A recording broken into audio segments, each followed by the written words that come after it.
Hey there, welcome back, and if this is your first time here, please take a minute and hit the subscribe button and the bell so that you can get notified every time I post a new video. Today I want to talk about hiking injuries. I'm going to tell you a little bit about some common hiking injuries and some that I encountered while I was hiking last year. Now, one caveat before we get into this video is that I am not a medical professional. This is not medical advice. I am sharing with you what I learned through my own experience hiking. I did 1,800 miles of the AT last year, have a few hundred miles to get done this year, but I'm going to share my experience in the hopes that it may help you. But if you do have a medical issue, I would encourage you to see a medical professional.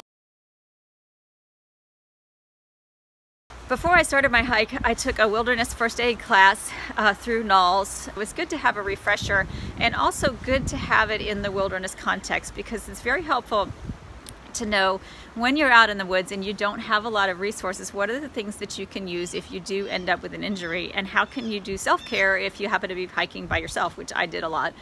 So knowing what you have in your gear kit that could be used, say, as a splint, a trekking pole would be great, a water bottle if you need to, things like that. Knowing how you could repurpose clothing to create a sling. Those kinds of tricks are really handy, so I would highly encourage taking a wilderness first aid class, or at least reading up on wilderness first aid before your hike, so that you have that knowledge in your pocket. In general, through hiking through the bubble, there are lots of people around, so if you do get hurt, somebody will probably come along within the next 30 to 40 minutes or so to help you out. But you also want to be able to take care of yourself with things that are in your pack while you can, and if you are in a circumstance where somebody doesn't come along. So that's one reason that you want to keep your pack with you as much as possible, or at least have your basic first aid items with you if you're, say, slack packing or something like that. Now, what did I carry in my first aid kit? It was very minimalist. I had a small Band-Aid, a larger Band-Aid, a sheet of moleskin that I could just cut, and I did very often just cut off a little piece of this when I needed it for something. It's also adhesive, so in a pinch it can work as tape. If you carry duct tape, you can also use duct tape to close up an injury. You don't want to put duct tape right on a blister. Some people do that, but then when the duct tape comes off, oh, the pain. You don't want to go there. So better if you've got a piece of cotton or even a piece of paper or something that you can put under the duct tape to protect the blister, and just have the duct tape to make the bandage if you're improvising and you don't have any of these with you. Again, these are not absolutely mission critical, but I felt good having them in my pack because you do get scrapes, you can get burns, things like that along the way. So blisters are probably the #1 injury that people deal with. Cuts and scrapes and minor things like that are also very common. So one other thing I carried in my first aid kit is this little teeny tiny bottle of super glue. And I bought these, I think they were a 4 or 6 pack that I got at the dollar store. So they cost nothing, they weigh nothing. And this, in a pinch, if you get a big cut, an inch or two where you would need stitches, this can be used to close it up. Duct tape also could do the same thing, but just depending on what you have in your pack, how big the injury is, you can make the decision on how you want to treat it. But this could be very helpful to have. I ended up actually using it for gear repair as well rather than injuries, but I was happy to have it in my pack. One final item I carried in my first aid kit was just a little wipe. I threw it in there because I had it, and it was good to be able to sterilize injuries if you get scrapes, and you get pretty dirty on the trail, so this was nice. But again, you could do the same thing with some clean water and a bandana, so not mission critical, but I had it, so I went ahead and carried it. A lot of people before they start the trail are very concerned about blisters, which is one of the most common injuries that people get. I was very fortunate because I really did not deal with blisters. I did, on one of my training hikes, try out a new pair of shoes that didn't fit well, and it was a rainy day, and the wetness and the lack of fit in the shoe caused a lot of rubbing and friction around my toes, and my toes ended up just completely covered in blisters. So that was a bad day, but thankfully that happened on a training hike and not on the trail. The Sauconys that I started with and the Las Sportivas that I ended up hiking in towards the end, both had great fit. There was not a lot of friction, and I did wear the Injinji sock liners underneath my wool socks, and that helped absorb some of the friction so that it wasn't rubbing on my feet and causing blisters. Now, blisters happen.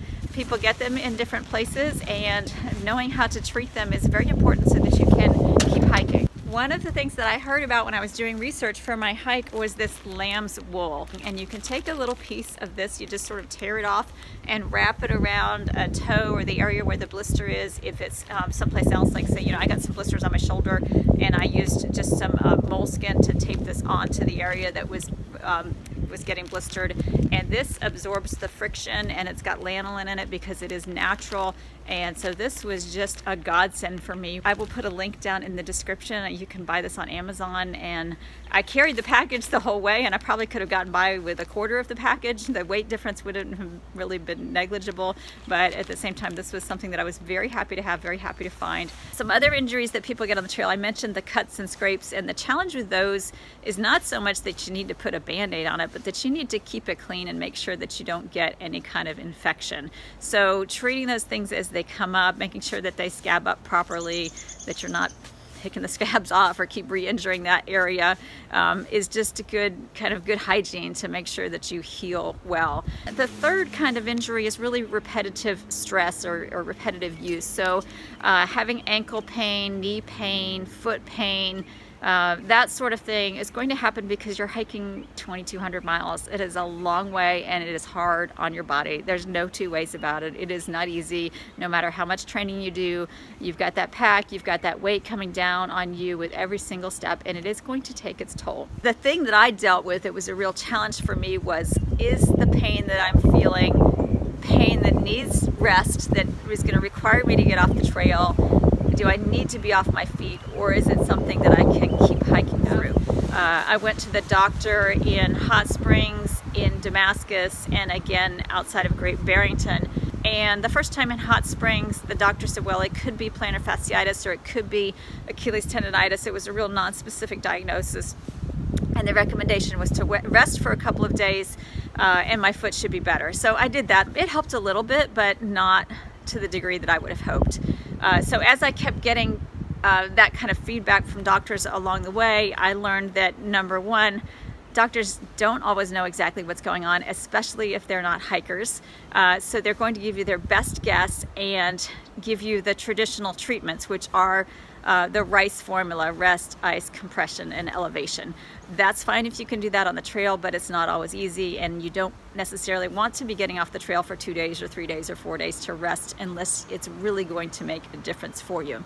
Now, there are things that you can use in lieu of, say, ice. I would soak my feet in a cold stream near a spring, not where people were getting their water, but I would go down a little ways so that I could soak my feet and do that at the end of the day, and that helped a lot.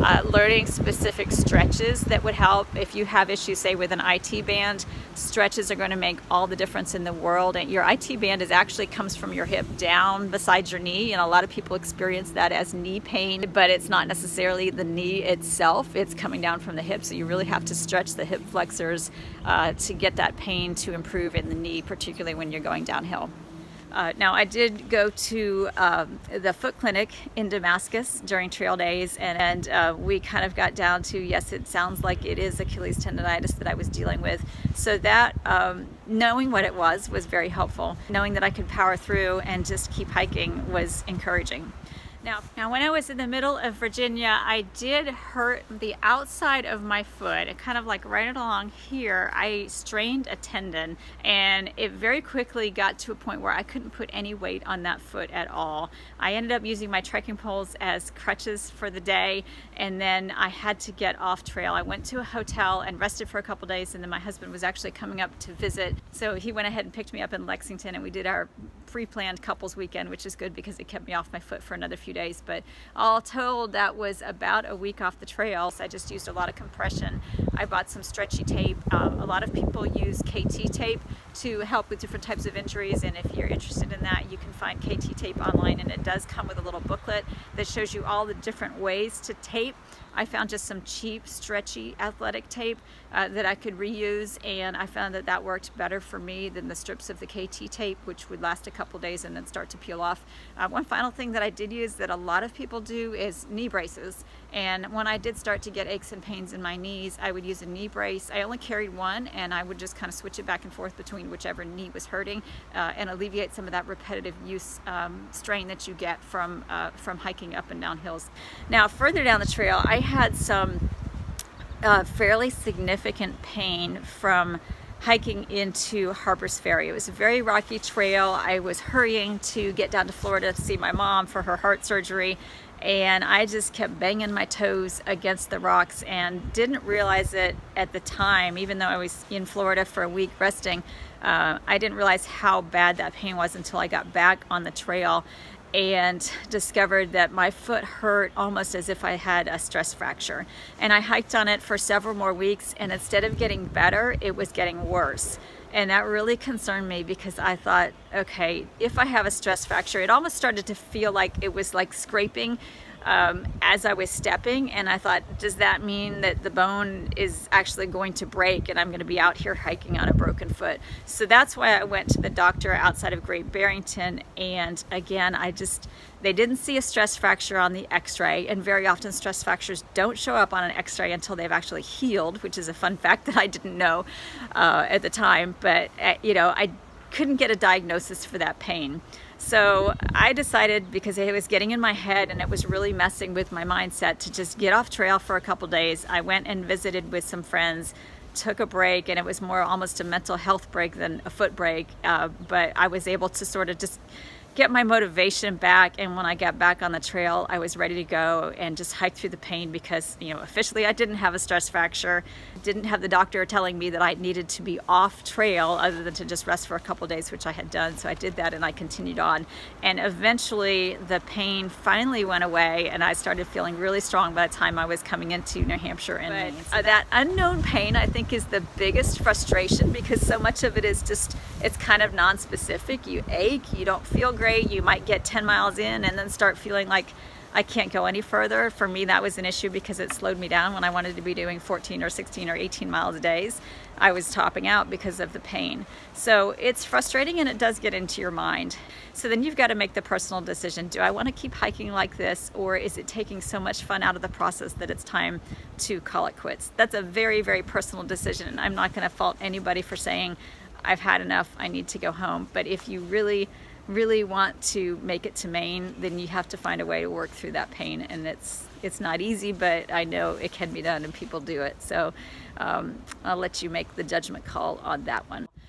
Some other things that you will probably encounter are things like chafing. That can be very, very painful. I had in the summertime when it was super, super hot, I was hiking in a tank top and my pack straps just made me completely raw right here. And that was painful until it scabbed up, and I had a similar problem on my back, and people actually looked at my back and they thought I had some kind of a burn or something, because I had a big patch like this that was just completely raw from the chafing. I did do some moleskin on those areas, but I carried Aquaphor instead of chapstick, and this is, it's a little bit like Vaseline. It's advanced therapy for dry skin is what they say, but this also works on things like chafing, or God forbid if you get hemorrhoids, you know. This is good for all kinds of things. So you know, again, it's just a little tiny pack. I love things in small packages, and it was very handy to have in my bag to cover just about anything I needed an ointment for. So those are all the minor injuries that you will probably be dealing with, but what about the more serious things? I was very concerned about breaking a bone while I was gone. I actually have osteopenia, now osteoporosis in my spine, unfortunately. And my hips got better from the hiking, which is good, just an aside. But I literally started the trail with doctor's orders to don't fall down. Which I thought was pretty funny, because you know, you're gonna fall. There is just no way you can hike that many miles and not slip and fall. And I did end up falling several times in Virginia. I smashed up my knee pretty good, and actually the day that that happened, I thought I might have a concussion too, and I was just about a mile from a shelter. So when I got to the shelter, I stopped and I asked other hikers there if they could just, you know, check my eyes. If your pupils are dilated at different sizes, that can be a sign of a concussion, and just wanted to make sure that I was in good shape. And my knee did swell up pretty bad, and I ended up having to take a little bit of, you know, a short day, a Nero day, to rest it. And it bugged me for a while, but thankfully it wasn't significant damage that I had to get off the trail. One thing that I did injure, which really kind of surprised me, was my ear. And I actually fell on a root and landed on a rock and ended up breaking the cartilage in my ear right here, which is, turns out to be my most long-standing hiking injury, because that cartilage still has not healed. I don't know if it will ever heal. But for the most part, you know, there are risks of falling. You can break something. You can break your wrist, an ankle, you know, a leg sometimes. And that would mean that you would need to get off trail, probably be a hike ending type injury.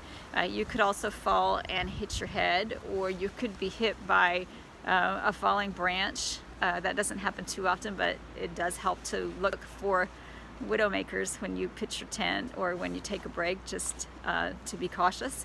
But for the most part, thankfully, those types of injuries don't happen as often. And if you are a prudent hiker and you're not, you know, flying down the trail on wet rocks when you shouldn't be, you should be pretty safe. So those are the main categories of injuries. And just to recap, you have blisters, you have repetitive use issues, you know, strain and aches and pains, which you can normally work through. You have scrapes and burns and minor injuries that are going to happen just from life on the trail, and then the more significant injuries such as a break or a sprain that would require you to get off the trail. So those are the main categories. If you can think of anything else that I've left out, or if you have any questions about my own experiences, please just go ahead and put them down in the comments. I do try to, I read every one of them, and I do try to respond to as many as possible. So I thank you for watching, and I'll look forward to seeing you here next time.